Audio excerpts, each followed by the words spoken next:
Man, we started maybe back in 1980 doing this together. It's all the camaraderie. It's all about the people that you're with. We've kind of reached the point in age that, some of the fast walk-in and fast moving's past us. And so it's fun to kind of get to relive memories and enjoy being with Kelly and Dan and Wes, who guided us for so many years on quail. So it's pretty special.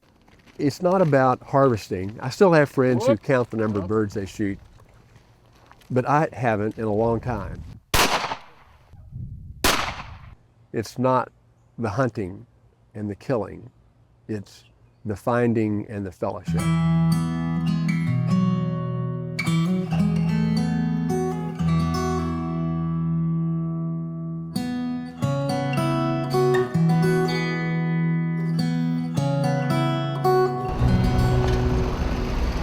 Good.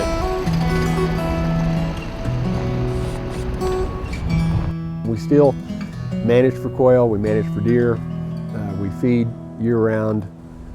This 30 acres, and we roller chop, we do things that try to stimulate the habitat to make it very quail friendly.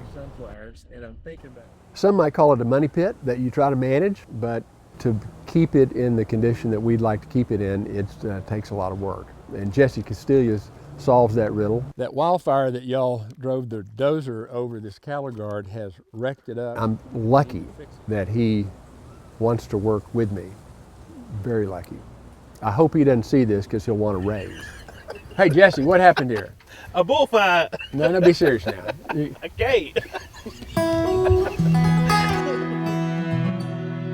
He is a rancher, a sportsman, and a conservationist, and it's rare you get all three with the depth of commitment that Kelly has to each of those arenas.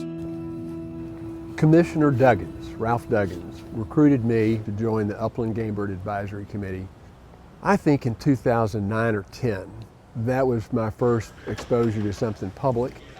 All of the advisory committees are critically important to the commission. The Upland Game Bird Advisory Committee monitors regulations and policies that we make recommendations to the commission on for 4 bird species: quail, turkey, pheasant, and the elusive chakalaka. We depend on them to do deep dives in the particular area that the committee covers, and then to give us feedback and suggestions on rulemaking and regulations. Okay, it's 10:06. We will convene the Upland Game Bird Advisory Committee. We've got a bunch of people. He's hunted quail and knows hunting community in the Rolling Plains, the Panhandle, the Trans-Pecos, South Texas, the landowners, the hunters, the bird dog men. He really is connected throughout the state and all the different constituencies. So he's a perfect leader for that, and he's done a great job.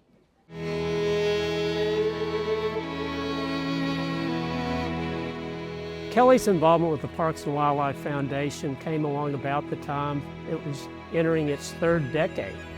And it was really a fortuitous time. The foundation had its feet under it, was ready for a next step of growth, and Kelly provided great leadership and focus at that time.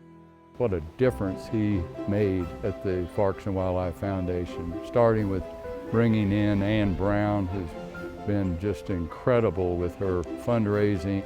Since Annie's come on board, we've raised $206 million over 14 years. Foundation is completely different today because of Kelly Thompson's energy, his time, and his leadership.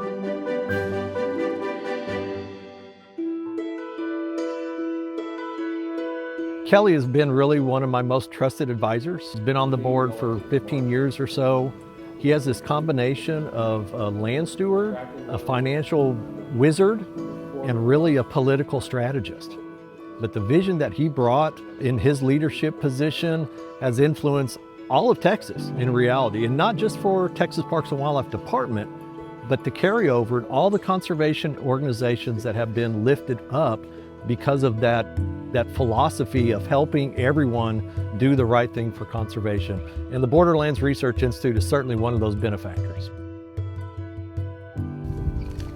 Bird up! Bird up! He's a dog guy, for sure.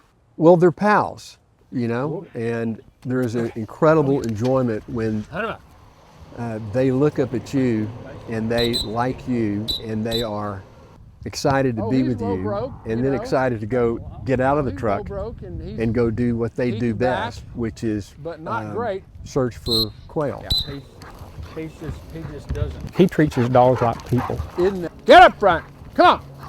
He spares no expense. Whatever them dogs need, he does it.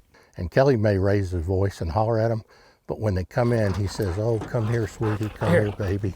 And then he feeds them, waters them, squirts water on them to cool them down. Most bird dog handlers don't do that.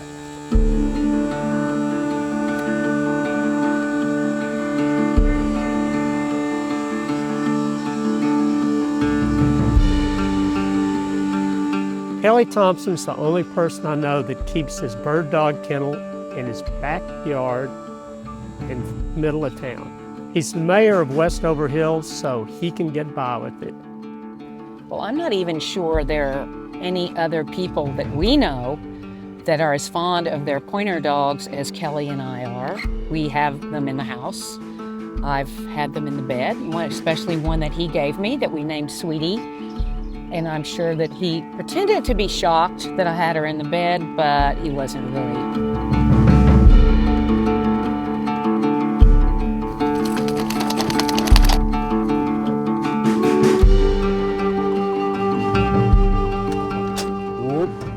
A lot of people will think that his passion is really following bird dogs around, but in my mind, from my seat, it's really about ensuring that Texans of tomorrow have the same benefits that we have today, and that's hunting and fishing and hiking and biking and camping.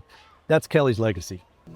Boy, there's a lot still to do. And that's what makes it so attractive, to be part of something that causes the greater good to be better. I don't see a finish line.